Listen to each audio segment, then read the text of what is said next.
जय जगन्नाथ। बहुत बहुत धन्यवाद। श्री अखिलेश यादव जी।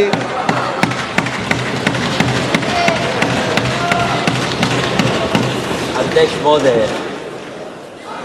महोदय, मैं आपका धन्यवाद देना चाहता हूं कि इस महत्वपूर्ण विषय पे मुझे बोलने का मौका दे रहे हैं।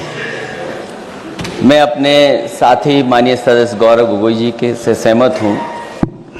बहुत सारे महत्वपूर्ण उन्होंने बिंदु उठाए और अध्यक्ष महोदय,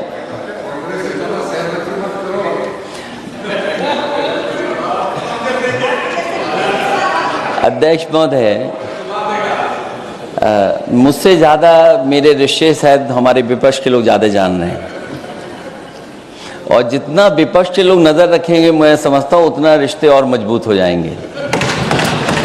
अध्यक्ष महोदय, मैं आंदोलन को बहुत दूर से देख रहा था और उस आंदोलन में जो जीत के बाद नारा लगा, एक नारा लगा अध्यक्ष महोदय, सरकार के खिलाफ नारा लगा कि सरकार को ये अहंकार था कि सरकार झुकती नहीं है, लेकिन उन्हीं नई पीढ़ी के लोगों ने ये वो नारा दिया कि झुकाने वाला चाहिए, सरकार भी झुकती है और सरकारों को झुकाना भी नौजवानों को आता है। सरकार झुकी और स्वीकार किया उन्होंने। जो करोड़ों नौजवान जो मांग कर रहे थे कि सबसे पहले जो मंत्री जी हैं वो इस्तीफा दें, और बिंदु दूसरे अलग हैं जो हम लोगों को जानकारी में मिल रहा है। अध्यक्ष महोदय, सरकार हर विषय पे स्वीकार किया है, लेकिन पता नहीं अध्यक्ष महोदय ये बात समझ में नहीं आ रही है कि सदन में उन आश्वासनों को क्यों नहीं रख रही है सरकार जो सहमति बनी है। और उसके बाद अध्यक्ष महोदय, हम लोगों ने देखा कि जब मंत्री जी लौटे हैं, मंत्री नहीं रहे, उसके बाद सदन के बाहर उनका स्वागत किया गया। अध्यक्ष महोदय, जो स्वागत हुआ उसके लिए हमें कोई शिकायत नहीं है, लेकिन माननीय सदस्यों को कितनी बड़ी राहत मिली होगी, कितने बड़े संकट से बचाया उन्होंने। एक प्रधान जी को हटा करके प्रधानमंत्री बचा लिया आपने। और ऐसा अध्यक्ष महोदय आंदोलन किसी ने नहीं देखा जिस आंदोलन में नई पीढ़ी के लोग, कम उम्र के लोग निकल करके आ गए और जो नारे दिए गए। ये सरकार पिछले कई वर्षों से नकारात्मक प्रचार पर टिकी हुई थी, नकारात्मक राजनीति करती थी और न जाने कितने हजार करोड़ रुपए खर्च किए होंगे सरकार ने नकारात्मक राजनीति के लिए। लेकिन नई पीढ़ी को मैं बधाई देना चाहता हूं, उनके मनोबल को और उनकी एकता को, और जिस तरीके से उन्होंने प्रचार किया, अंततः सरकार को झुकना पड़ गया। भाजपा वचन नहीं देती, जुमला देती है। तो मुझे उम्मीद है कि सभी युवा नौजवानों का जो मांग की है उन्होंने, उन सभी मांगों को सरकार स्वीकार करेगी। और सरकार ये भी स्वीकार कर लिया होगा कि कोई दल मजाक में बना तो कितनी बड़ा दल बन गया। जो कोई चीज मजाक से शुरू हुई वो कितना सीरियस हो गई, और इतना सीरियस हुई कि हमारी सरकार लोकतांत्रिक हो गई कि जो उनको धरने पे बैठने दिया। सरकार लोकतांत्रिक थी कि उन्हें धरने पर बैठने दिया। हमने वो भी समय देखा है कि जहां पर धरने पर नहीं बैठने दिया, वर्षों वर्ष लोग बैठे रहे धरने पर, उनकी सुनी नहीं गई। इसी दिल्ली को घेरा था किसानों ने, और सरकार को लगा कि चुनाव आ गया तो सरकार ने तीनों काले कानून वापस ले लिए। जब सरकार घबरा जाती है, डर जाती है, तो सरकार स्वीकार कर लेती है। इसीलिए वो नारा मुझे अक्सर याद आता है कि झुकाने वाला चाहिए, सरकार भी झुकती है। जो विषय लाया गया है कि prevention of unlawful means act, सरकार को कम से कम ये बताना चाहिए था कि 2024 में जब ये लेकर के आए थे तो आज 2026 में कैसे पेपर लीक हो गया। और केवल गिनती के 1-2 पेपर लीक नहीं हुए हैं, ये ऐसा आंदोलन रहा जिसमें मां बाप और नई पीढ़ी के लोग सब जुड़ गए। अगर हम ये माने कि 20 लाख बच्चों ने परीक्षा लिखी थी और उनके घर परिवार के सदस्यों को हम इसमें जोड़ दें, दादा दादी माँ बाप और परिवार का कोई सदस्य, तो 5 लोग प्रभावित थे। और 5 गुणा 20, 1 करोड़ लोग नाराज हुए सरकार से। और अक्सर हम पॉलिटिकल लोग हैं, हम लोग जानते हैं जब कभी आंदोलन करते हैं तो कितनी तैयारी करानी पड़ती है, गाड़ियों का इंतजाम, खाने का इंतजाम और इंतजाम। लेकिन ये पहला आंदोलन देखा कि जिसमें माँ बाप भी जुड़ गए और कहा कि जाओ बच्चों आंदोलन करो, हम आपके साथ हैं। ये पहला आंदोलन ऐसा देखने को मिला है। और केवल दिल्ली में नहीं हुआ ये, केवल दिल्ली में नहीं हुआ ये। अगर ये बात गलत है, अगर ये बात अध्यक्ष महोदय गलत लग रही है तो देश के होम मिनिस्टर साहब को ले आइए, वो सब एक्सप्लेन कर देंगे।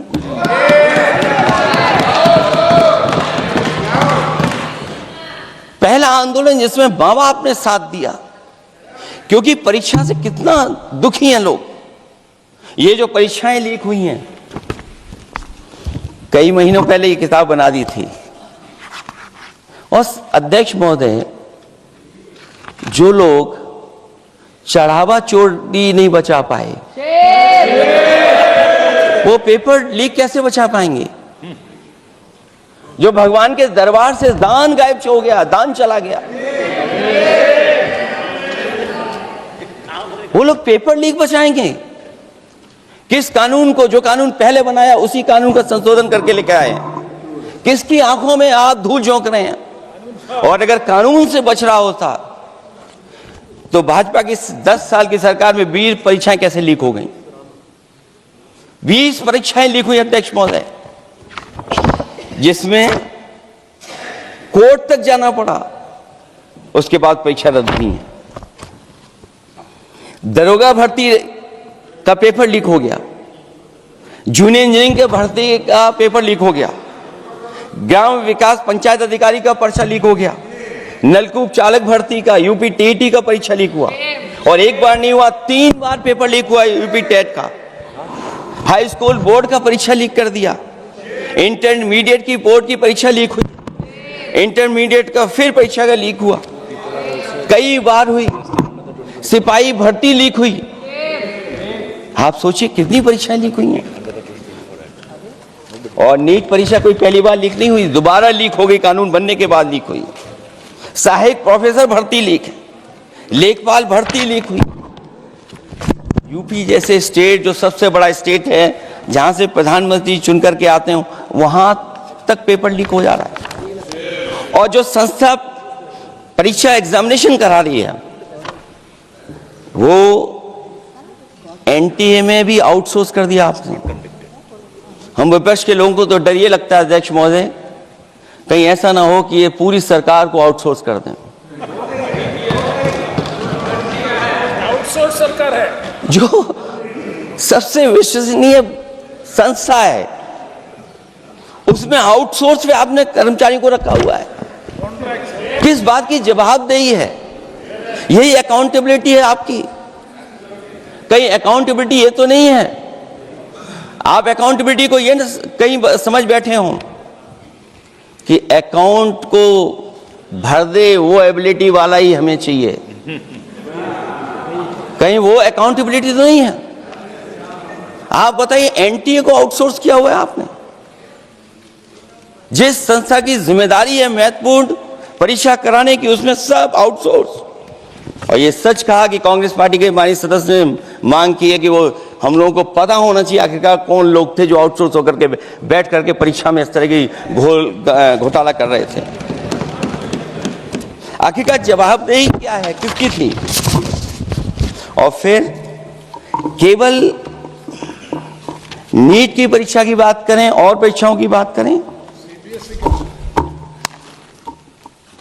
अगर हम अध्यक्ष महोदय, जब से सरकार बनी है तब से सरकार की कोशिश रही है कि शिक्षा, परीक्षा और यूनिवर्सिटी का ताना बाना पूरा ध्वस्त हो जाए, उसको एक रंगी बना दें हम, उसमें अंडरग्राउंड अनरजिस्टर्ड लोग शामिल हो जाएं। ये पिछले जब से भारतीय जनता पार्टी की सरकार आई है तब से हो रहा है। और फिर शुरुआत कहां से होती है? क्योंकि आप नहीं चाहते कि देश के गरीब लोग पढ़ें लिखें आगे बढ़ें। सरकार ने सबसे पहले हमला किया प्राइमरी स्कूल पर, और प्राइमरी स्कूल कितने बंद किए हैं आपने? जहां से बच्चे की शिक्षा की यात्रा शुरू होती है। एक गरीब परिवार का बेटा, बच्चे कहां से पढ़ करके निकलते हैं? सबसे पहले प्राथमिक शिक्षा सरकारी स्कूलों से पढ़ करके निकलते हैं। हमारे बहुत सारे माननीय सदस्य होंगे, वो उन्हीं प्राथमिक विद्यालयों से पढ़ करके आज इस सदन तक पहुंचे होंगे। आपने सबसे पहले स्कूलों पे हमला किया, और प्राइमरी से लेकर के नौकरी तक पे आपने हमला किया है। युवाओं के भविष्य पर आपने चोट पहुंचाने का काम किया है।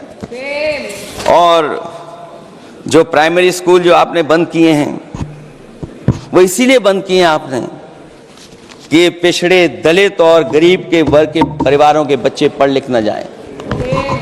क्योंकि आज भी अगर हम देखते हैं प्राइमरी स्कूल में कौन पढ़ने जा रहा है? सबसे समाज के गरीब परिवार के बच्चे पढ़ करने जा रहे हैं। सबसे पहला हमला आपने वही किया, और इसीलिए किया क्योंकि नींव पर ही अगर हमला होगा तो ये आगे नहीं बढ़ पाएंगे। जो आंकड़े सरकार के बताए गए हैं, 1 लाख से ज्यादा सरकारी प्राइमरी स्कूल बंद कर दिए सरकार ने। और अगर ये बात गलत है तो हमें उम्मीद है सरकार इस पर भी जवाब देगी। और अगर हम आंकड़े निकालें तो जो आंकड़े दिखाई दे रहे हैं, यूपी में सबसे ज्यादा प्राइमरी स्कूल बंद हुए हैं। और ये सरकार के आंकड़े हैं कि 7 लाख से ऊपर विद्यालय थे जो अब 6 लाख रह गए हैं। और यूपी में तो सबसे ज्यादा बंद हुए हैं। उत्तर प्रदेश में 26,386 सरकारी प्राइमरी स्कूल बंद कर दिए सरकार ने। और केवल प्राइमरी स्कूल बंद नहीं किए हैं, नौकरी पे भी हमला किया है। 69,000 शिक्षक भर्ती को लेकर के बड़े पैमाने पर घोटाला किया गया, और घोटाला इतना बड़ा है कि वो सभी कोर्टों में गए हैं और पिछले कई वर्षों से आंदोलन कर रहे हैं। कोई स्थान नहीं बचा अध्यक्ष महोदय जहां पर वो शिक्षक भर्ती के लोग न गए हों।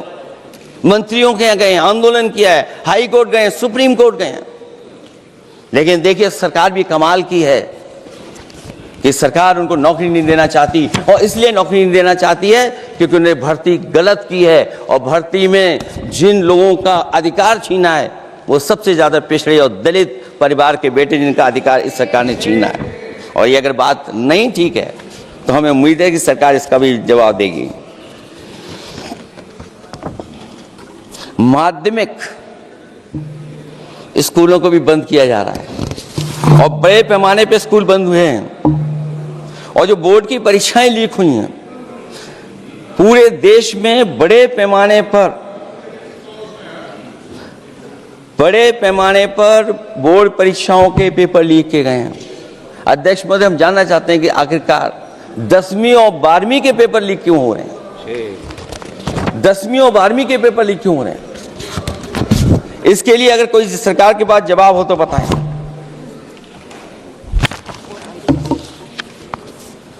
और जो बच्चियों ने जान दी है नीट की परीक्षा में, जब परीक्षा का पेपर लीक हो गया है, अध्यक्ष महोदय, मैं अपनी तरफ से, पार्टी की तरफ से और सभी की तरफ से उन्हें श्रद्धांजलि देता हूं। और हमें उम्मीद है कि सरकार उन बच्चों की मांग मानेगी जिन बच्चों ने ये शर्त रखी है कि उनके परिवार के लोगों को 1 करोड़ मुआवजा दिया जाए।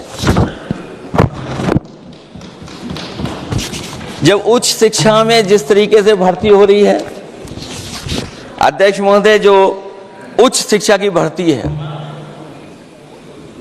उसमें जो अपॉइंटमेंट हो रहे हैं उनके बारे में तो क्या चर्चा करें कि जब संस्था पे सबसे ऊपर बैठा व्यक्ति ही अन्याय करेगा तो पूरी संस्था में अन्याय होगा। जब से ये सरकार आई है, जो बड़ी बड़ी संस्थाएं हैं उन सब संस्थाओं में एक रंगी लोगों को बैठा करके उन संस्थाओं को ध्वस्त करने का काम कर रहे हैं, और न केवल उन संस्थाओं को खराब कर रहे हैं बल्कि अध्यक्ष महोदय, उत्तर प्रदेश में एक स्वतंत्र सेनानी, उनके नाम पर यूनिवर्सिटी बनी, मौलाना जौहर यूनिवर्सिटी। यूनिवर्सिटी बनकर के तैयार हो गई। इन्होंने कोई सरकारी यूनिवर्सिटी नहीं बनाई, और अगर कोई प्राइवेट यूनिवर्सिटी बन भी गई है तो उसको भी हथौड़ा लेकर के तोड़ने की तैयारी कर रहे हैं ये लोग। ये नफरत की राजनीति कहां लेकर के पहुंचा देगी। और जब से बीजेपी की सरकार आई है तब से नफरत की राजनीति और दूसरे लोगों के साथ किस तरह का व्यवहार हो रहा है, उन्हें कहीं भी न्याय तक नहीं दिला पाई सरकार। और जब नौकरी की बात आ जाए तो अध्यक्ष महोदय, अग्निवीर भर्ती में भी जो हर साल में कितनी भर्ती होती थी, कभी 80,000 भर्ती हुआ करती थी, अब भर्ती केवल 10,000 हो पा रही है। आखिरकार अध्यक्ष महोदय, सरकार नौजवानों की पढ़ाई और नौकरी पे हमला क्यों कर रही है, और नौकरी पे हमला क्यों हो रहा है? जब आप ये कहते हैं कि हमारे नौजवान हमारी डेमोग्राफिक डिविडेंड बन करके आए हैं, कहीं यही नौजवान हमारी आपदा न बन जाए, इसके बारे में भी सरकार को सोचना चाहिए। और मैं ये जरूर कहना चाहता हूं कि अध्यक्ष महोदय, अगर शिक्षा अच्छी होगी, परीक्षा सच्ची होगी, तो तरक्की भी पक्की होगी। और ये तरक्की नहीं चाहते हैं, इसीलिए शिक्षा पर और परीक्षा पर हमला कर रहे हैं। मैं इन्हीं शब्दों के साथ अध्यक्ष महोदय आपका धन्यवाद देता हूं। और जो बिल लेकर के आए हैं आप, बिल तो 24 में भी लेकर के आए थे आप, जो 24 में बिल लेकर के आए थे, उसके बाद नीट परीक्षा का पेपर लीक क्यों हो गया, ये आप बता देना मंत्री जी। आपको एक कानून बनाने के बाद दूसरा कानून बनाना पड़ रहा है, ये क्या वजह है? और आपको मंत्री जी का स्वागत इसलिए करना पड़ रहा है कि आपको संकट से बचा लिया। और अगर अखिलेश जी तो समाजवादी है।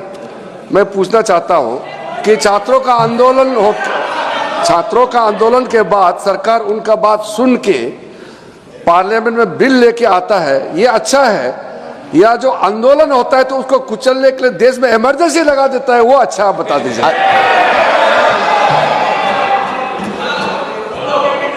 अध्यक्ष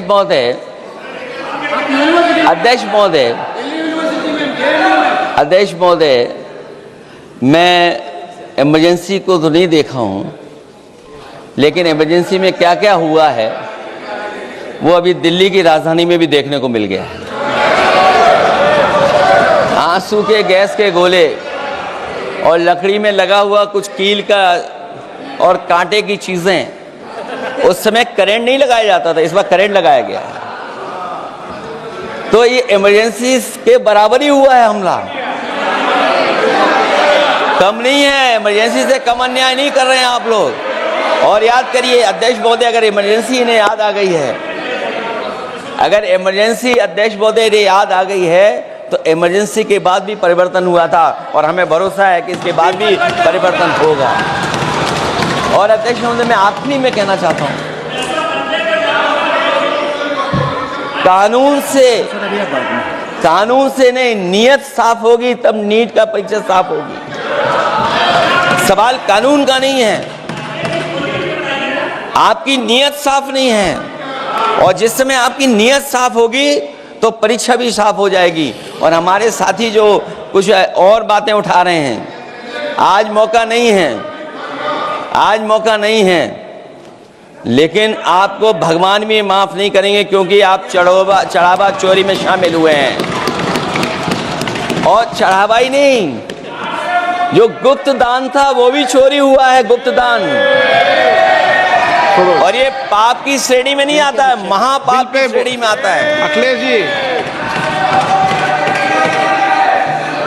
अखिलेश जी बिल पे। और अध्यक्ष महोदय, आखिरी में मैं इतना ही कहना चाहता हूं, शिक्षा की रक्षा के लिए जो आंदोलन हुआ है वो हमेशा आंदोलन जीतेंगे। बहुत बहुत धन्यवाद, बहुत बहुत आभार प्रकट करता हूं आपका। श्री अभिषेक बनर्जी।